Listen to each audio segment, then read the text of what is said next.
കൃഷ്ണ. ഇന്ന് ഭഗവാന്റെ അലങ്കാരം ചതുർബാഹുവായ ബാലരൂപം ആണ്.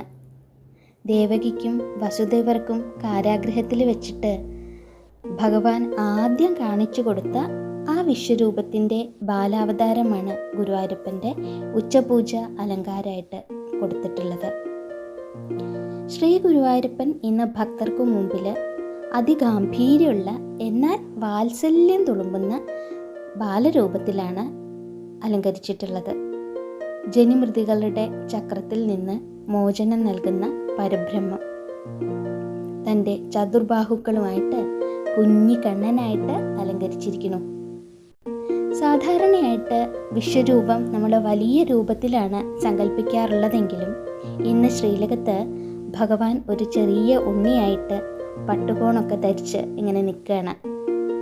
ശംഖും ചക്രവും ഗദയും പത്മവും ഒക്കെ ഏന്തിയിട്ടുള്ള ചതുർബാഹുവായിട്ടുള്ള ഉണ്ണിക്കണ്ണനായിട്ടുള്ള രൂപമാണ്. കരങ്ങളിൽ സ്വർണത്തിൻ്റെ ശംഖും ചക്രവും ശോഭിക്കുന്നുണ്ട്. ചന്ദനം കൊണ്ട് ചാർത്തിയുള്ള ഗദയും കയ്യിൽ ഒരു ചെറിയ വെളുത്ത താമരപ്പൂവും ആണ് ഉള്ളത്. കാരാഗൃഹത്തിൽ ഉണ്ണിയായി അവതരിച്ച ഉടനെ മാതാപിതാക്കൾക്ക് മുമ്പിൽ ശംഖ ചക്ര ഗദാധാരിയായി പത്മധാരിയായി വിശ്വരൂപം കാട്ടിയ ആ നിമിഷമാണ് നമുക്ക് ഈ ഒരു രൂപം കാണുമ്പോൾ ഓർമ്മ വരിക. കുഞ്ഞു കാലുകളിൽ പൊൻതളകളുണ്ട്, അരയിൽ കിങ്ങിണിയുണ്ട്, കഴുത്തിൽ മനോഹരമായിട്ട് മാങ്ങാമാലയും പതക്കവും ചാർത്തിയിട്ടുണ്ട്. 2 ചെവികളിലും നെറ്റിയിലും ഗോപിക്കുറികളൊക്കെ അണിഞ്ഞണ്ണു, ചെവിപ്പൂക്കളുണ്ട്. അങ്ങനെ സർവ്വാഭരണ വിഭൂഷിതനായിട്ടാണ് ഉണ്ണിക്കണ്ണൻ നിൽക്കണേ. കൈകളിൽ തോൾവളകളുണ്ട്.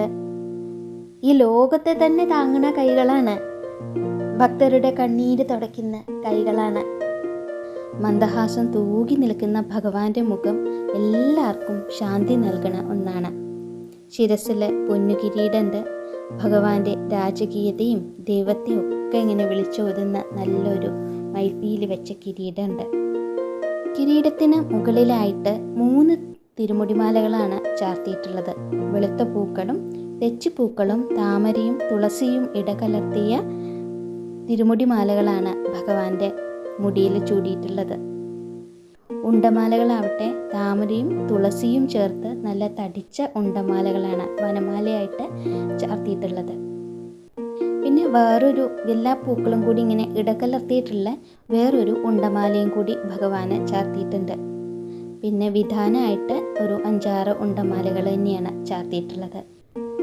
ചതുർബാഹുവായ ഭഗവാൻ ഉണ്ണിയായി നിൽക്കുന്നത് ഒരു ഭയങ്കര രസമുള്ള കാഴ്ചയാണ്. അതേപോലെ തന്നെ ഒരു വലിയ സന്ദേശവുമാണ്. സർവവ്യാപിയായ ഈശ്വരൻ ഭക്തന്റെ സ്നേഹത്തിന് മുമ്പിൽ ഒരു ശിശുവായി മാറണു എന്നാണ്.